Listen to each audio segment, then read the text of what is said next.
कहिए कैसे हैं आप।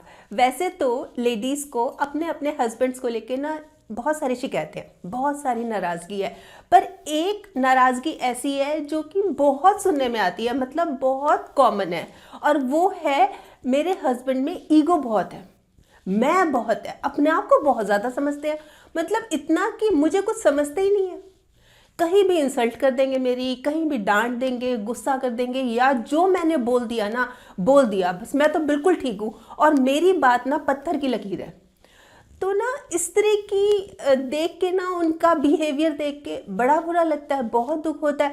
भाई हम इतने केयरिंग हैं, इतना ख्याल रखते हैं, और उसके बाद ये सिला मिलता है, बहुत महसूस होता है। ऐसे में क्या करूं, मैं क्या करूं, मैं क्या करूं। आज की वीडियो इसी बारे में। सबसे पहली बात, मान के चलिए कि छोटी मोटी नोकझोंक, छोटी मोटी कहासुनी, छोटी मोटी तकरार इस रिश्ते में होती ही है। ज़रूरत इस बात को समझने की है कि मैं इसको टैकल कर लूँगी, यानी खुद पर विश्वास होना चाहिए कि ये सिचुएशन मेरे साथ है और मैं इसको टैकल कर लूँगी, मैं इसको डील कर लूँगी। कई बार क्या होता है, जैसे न्यूली वेडी है एक लड़की और वो ना हाइपर हो गई ये देखकर कि अरे मेरे हस्बैंड कैसे हैं, इस तरह की नेचर, मैं कहाँ फंस गई, मैं कैसे रहूँगी सारी उम्र, मतलब एकदम से ना टेंशन में आ जाती हैं। तो बहुत संयम, बहुत समझदारी से काम लेना है, दूसरों की बातों में आके नहीं कि दूसरे ने ऐसे कहा कि तुम ऐसा कर लो तो हाँ ठीक है मैं ऐसा कर लेती हूँ।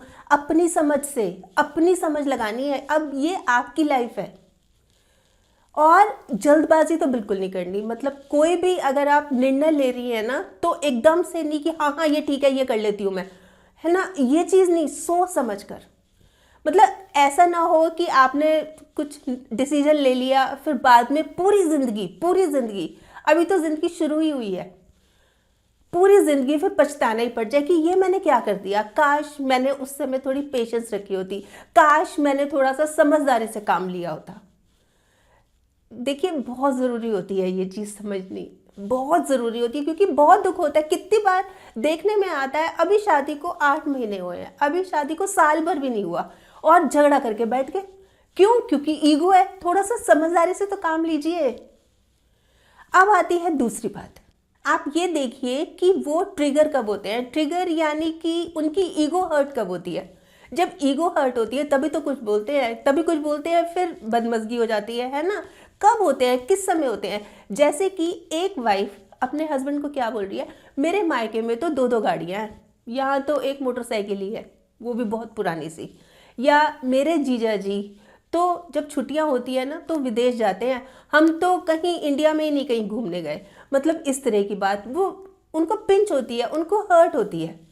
तो मत बोलिए ना भाई, जहाँ पर बात सुनकर लड़ाई झगड़े की तक की नौबत आ जाए ना, वो चीज़ें अवॉइड कीजिए। फिर जो हमारा तरीका होता है ना, उस पर भी थोड़ा सा समझने की ज़रूरत है। ये चीज़ नहीं बोलनी चाहिए। मतलब अगर हम ये जानना चाह रहे हैं कि कैसे डील करें ऐसे हस्बैंड के साथ, तो ये चीज़ समझनी बहुत ज़्यादा ज़रूरी है कि जिस समय भी उनकी ईगो हर्ट हो, मतलब जो बात हम बोल रहे हैं हमारी बात सुन के वो नहीं बोलनी। अब आती है तीसरी बात, उनमें ईगो है किस लिए? भाई फैमिली का माहौल ऐसा था, है ना, उनके फादर भी ऐसे ही हैं, उनके जो दादाजी हैं वो भी ऐसे ही हैं, ठीक, या उनकी नेचर ही ऐसी है। फैमिली में कोई ऐसा नहीं है, इनकी नेचर ऐसी है, ये बहुत ज़्यादा ईगोइस्टिक है। चलिए, रीज़न कोई भी हो, रीज़न कोई भी हो सकता है, पर आपने अपनी तरफ से मिसबिहेव नहीं करना, रूडली बात नहीं करनी, आपने खुद का लहजा बहुत अच्छा रखना है, डिसेंट रखना है। कई बार होता है ना, हस्बैंड ने कुछ बोल दिया तो जी गुस्सा आ गया, हम इनको 2 बातें सुनाएंगे, और सुनाते भी हैं। मतलब वो रूडली बात कर रहे हैं तो खुद भी मिसबिहेव करना शुरू कर देते हैं हम, कि भाई हाँ भाई करते हैं, भाई इन्होंने ऐसे कैसे बोल दिया, मेरी कोई इज्जत नहीं है क्या। मतलब इस तरह से हमारी परवरिश ऐसे माहौल में नहीं हुई, तो हमने अपना लहजा तो कम से कम ठीक रखना है। देखिए क्या होता है, इससे फ़ायदा क्या होगा, उन्होंने एक बात बोली, आपने 2 सुना दी, इसका एंड रिजल्ट क्या हुआ? क्या सब ठीक हो जाएगा? नहीं, ऐसे नहीं होता, और खराब होगा, माहौल और खराब होगा। देखिए हम क्या करते हैं, हम लड़ाई करते हैं, गुस्सा करते हैं, झगड़ा करते हैं और प्यार खत्म। क्यों नहीं हम प्यार से लड़ाई झगड़े को, क्यों नहीं हम प्यार से गुस्से को ही खत्म कर दें। अब आती है चौथी बात, देखिए जब ईगो होती है ना तो अपनी गलती तो दिखाई देती नहीं है, अपनी गलती तो मानी नहीं जाती, और सॉरी तो भूल ही जाइए कि वो सॉरी बोलेंगे, मतलब अपनी गलती मानकर सॉरी भी बोलेंगे, ये तो होता ही नहीं है। तो कई बार क्या होता है कि गलती हस्बैंड की, सॉरी उनको बोलना चाहिए, पर बोलने क्या लगती है, वाइफ बोलने लगती है सॉरी सॉरी। ऐसा होता है और बहुत बार होता है, मतलब बिना गलती के भी वाइफ सॉरी बोलने लगती है ना। मैं आपको ना एक एग्जांपल बताती हूँ। जैसे कपल है, हस्बैंड वाइफ, वो एक रिश्तेदार के घर गए, तो रिश्तेदार के घर जाकर हस्बैंड ने बोला मैं तो बहुत दिनों से आना चाह रहा था आपके पास, पर इसको टाइम ही नहीं था, मेरी वाइफ को, वो बिजी चल रही थी ना, उसके पास टाइम नहीं था। वाइफ हैरान, वो हैरानी से हस्बैंड का मुंह देखे, मैं तो ऐसी बिजी थी ही नहीं, मेरे पास तो टाइम ही टाइम था, ये ऐसा क्यों कह रहे हैं। पर उसने समझदारी ये की कि उस समय नहीं बोली। जब घर आ गए, घर आकर वो चढ़ गई, अरे आपने ऐसे कैसे बोल दिया, मैंने तो ऐसे नहीं कहा था, मैं तो हमेशा ही तैयार थी। तो उन्होंने बोला कोई बात नहीं, बोल दिया तो इसमें क्या हो गया। तो उसने बोला नहीं आपको ऐसा नहीं बोलना चाहिए था। उसने बोला तो क्या हो गया। तो इससे क्या हुआ कि उसकी बात सुन के हस्बैंड नाराज हो गए। भाई अपनी गलती तो उन्होंने मानी नहीं कि हाँ मुझे नहीं बोलना चाहिए था, झूठ नहीं बोलना चाहिए था, गलत नहीं बोलना चाहिए था, पर वाइफ की बात सुन के उन्होंने मुंह फुला लिया, तुमने ऐसा मुझे क्यों बोला। अब वाइफ को लगा अरे ये क्या, अब वाइफ सॉरी सॉरी बोल रही है, हाँ ठीक है मेरी गलती है। अरे सेल्फ रिस्पेक्ट नाम की भी कोई चीज होती है कि नहीं होती। आप क्यों माफी मांग रही है, आपकी क्या गलती है। तो ये चीज नहीं करनी भाई। अगर उनकी गलती है ना, मतलब कभी भी मौका देके, ये नहीं है कि उस समय चढ़ के, ये भी नहीं है कि तुनक के, ये भी नहीं है कि गुस्से में, पर जब भी मौका मिले बहुत कूलली, बहुत पेशेंटली, आराम से बात करके ये बोलना है कि उस दिन जो बात हुई थी वो ठीक नहीं हुई थी, आप आगे से ऐसा मत करना, मतलब अच्छा नहीं लगा। आप कोई भी एक्सक्यूज लगा देते, कोई दूसरा एग्जाम्पल दे देते, आपने यही बात क्यों बोली, समझाने की जरूरत है। मतलब देखिए झुकना अच्छा होता है, पर बार बार झुकना पड़े ना वो अच्छा नहीं होता, फिर रुक जाना चाहिए। समझ रहे हैं ना आप इस बात को। अब आती है पांचवी बात। हस्बैंड में ईगो है तो वाइफ को ये लगता है कि यस मैन बन जाती हूँ, मतलब हर बात में हाँ हाँ करती रहती हूँ, क्योंकि कहीं इनको बुरा ना लग जाए, ये नाराज ना हो जाए। तो देखिए मतलब थोड़ा सा ना डिप्लोमेटिक ढंग से, अगर आपको ना करना भी है ना तो तरीके से करना है, सलीके से करना है कि बुरा ना लगे। मतलब हर बारी यस यस करेंगे तो उनकी ईगो ना और ज़्यादा, मतलब उनको लगेगा कि मैं तो हमेशा ही ठीक रहता हूँ, मैं तो कभी गलत होता ही नहीं हूँ। भाई ये बात हमेशा मेरी इस बात से उस बात से हमेशा सहमत रहती है, तो इससे गलत मैसेज जाता है, फिर उनकी ईगो को और बढ़ावा मिलेगा। इसलिए जहां आपको कोई चीज़ अपनी पसंद नहीं आई, आपको लग रहा है ये ठीक नहीं है, तो बात करनी चाहिए, पर इस तरह से करनी चाहिए कि उनको पिंच ना हो।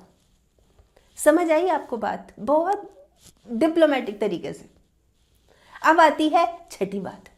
बजाय बात इधर उधर करने के, यानी जैसे अपनी मायके में अपने हस्बैंड की चुगली करने के कि देखो ये तो कैसे हैं, मुझे समझते नहीं है, मेरी किसी बात को नहीं समझते, मतलब बात बात पर अपने हस्बैंड की बुराई चुगली करना, या फिर पड़ोसन के सामने कि देखो कैसे हैं ये, इस तरह की नेचर है इनकी, या फिर अपने फ्रेंड सर्कल में इस तरह की बात करना, कोई ज़रूरत नहीं है।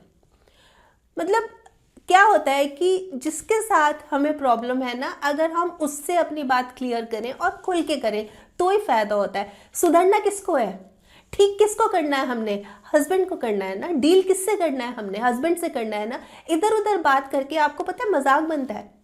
आपको क्या पता है, लोग कहेंगे अच्छा ओहो तेरे साथ ये हुआ, मतलब मलहम लेके बैठे हैं, नमक लेके बैठे हैं, वो जले पे छिड़केंगे, फिर मजे ले लेके, चटकारे ले लेके बातें करेंगे वो आपकी।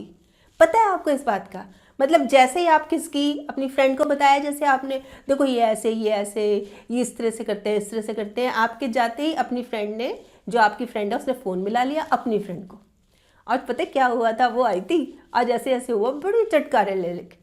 उससे क्या हो रहा है, तो इधर उधर बात बिल्कुल नहीं करनी चाहिए, बिल्कुल भी नहीं करनी चाहिए। आपको जिससे प्रॉब्लम है उससे खुलकर बात करो कि ऐसे ऐसे प्रॉब्लम है, इसको हम कैसे टैकल कर सकते हैं, इसको हम कैसे ठीक कर सकते हैं, क्योंकि मुझे टेंशन हो रही है, मुझे अच्छा नहीं लगता, बोलना है ना ये। अब आती है सातवीं बात। उनकी जो भी बात अच्छी लगे उसको समय समय पर अप्रिशिएट जरूर करना है। अब ये नहीं है इसका मतलब कि आप चमचागिरी करने लगे, मतलब झूठी तारीफ करने लगे, चमची मारने लगे कि ये खुश रहे, ऐसे नहीं है। पर जो लगे कि वाकई में ये तो बात है, तारीफ के काबिल है, ज़रूर करनी चाहिए। अब जैसे कि एक हस्बैंड जब ऑफिस गए तो वाइफ ने कहा कि शाम को ना मेरी चेन लेते आना, वो टूट गई थी, सुनार को ठीक करने दी हुई थी, उसका फ़ोन आ गया कि ठीक हो गई, आप लेते आना। तो हस्बैंड ने कहा कि आज मेरे को काम बहुत है, शाम को 5 बजे मुझे फ़ोन करके याद दिला देना, जब मैं ऑफिस से आऊँगा लेता आऊँगा। अच्छा, वाइफ भूल गई। शाम को जब हस्बैंड वापस आए, वो चेन लेके आए, तो एकदम से वाइफ को ध्यान आ गया कि मैंने तो फ़ोन ही नहीं किया था, मैं तो बिल्कुल भूल गई थी और आपको याद रहा। मतलब इतना बिजी आपका शेड्यूल, आपको याद रहा, कमाल है, थैंक यू, और फटाफट चेन पहन ली। ये हुई ना बात। मतलब जहाँ पर लग रहा है जेन्युइनली, मतलब वाकई में इन्होंने जो किया तारीफ के काबिल है, उससे ना बहुत फ़र्क पड़ता है। मतलब हम लड़ने मरने के लिए तो हमेशा तैयार रहते हैं, तो क्यों नहीं हम अप्रिशिएट भी करें। प्यार से भी तो दिल जीता जाता है। कोई भी मौका मिले उनको अप्रिशिएट करने का, उनकी सराहना करने का, चूकना नहीं है। अब आती है 8वीं बात। मेल ईगो जो होती है ना, उसको अटेंशन चाहिए होती है, तो दीजिए, इसमें दिक्कत क्या है, उससे तो फ़ायदा ही फ़ायदा है। वो इसलिए कि जैसे आप उनको अटेंशन देंगे, उनके साथ टाइम स्पेंड करेंगे, तो उनको समझने जानने का मौका मिलेगा। उनकी नेचर कैसी है, किस तरह की नेचर है, मैं किस तरह से करूं, वो खुश कैसे रहे, या उनकी इस नेचर को हम ठीक कैसे कर सकते हैं, सुधारा कैसे जा सकता है। जब टाइम स्पेंड ही नहीं करेंगे, पता ही नहीं होगा, लड़ झगड़ के चले गए जी अपने मायके कि मैं नहीं यहाँ रह रही, उससे क्या होगा, कुछ भी नहीं होगा। देखिए, अगर ऐसी नेचर वाले जिनकी ईगो होती है ना, उनको एक बार समझ लिया, इनकी नेचर पता है क्या होती है, ये एक तरह से मान के चलिए कि नारियल की तरह होते हैं, बाहर से एकदम सख्त, अंदर से एकदम मुलायम। और जैसे नारियल के अंदर पानी होता है ना, बिल्कुल वैसे ही स्वच्छ होते हैं, दिल के साफ होते हैं। एक बार अगर इन्हें जान लिया, एक बार इनको समझ लिया ना, पूरी ज़िंदगी बहुत अच्छी बीतेगी। बस ज़रूरत है थोड़ी पेशेंस रखने की, खुद को कूल रखने की और उनको समझने की। वैसे आप बताएं, आप क्या सोचते हैं इस बारे में, आपके कमेंट्स का मुझे इंतज़ार रहेगा। और हाँ, अगर आपने मेरा ये YouTube वाला चैनल अभी तक सब्सक्राइब नहीं किया तो प्लीज़ कर लीजिएगा, और इसमें जो एक बेल का बटन है ना, ये भी दबा दीजिएगा, ताकि जब भी जैसे ही मैं कोई वीडियो अपलोड करती हूँ आपके पास नोटिफिकेशन या मैसेज आ जाए। और अगर आपको ये वीडियो अच्छी लगी, आपको लग रहा है कि हाँ ये किसी और के काम भी आ सकती है, तो प्लीज़ आप इसको शेयर भी ज़रूर कर लीजिएगा। ठीक।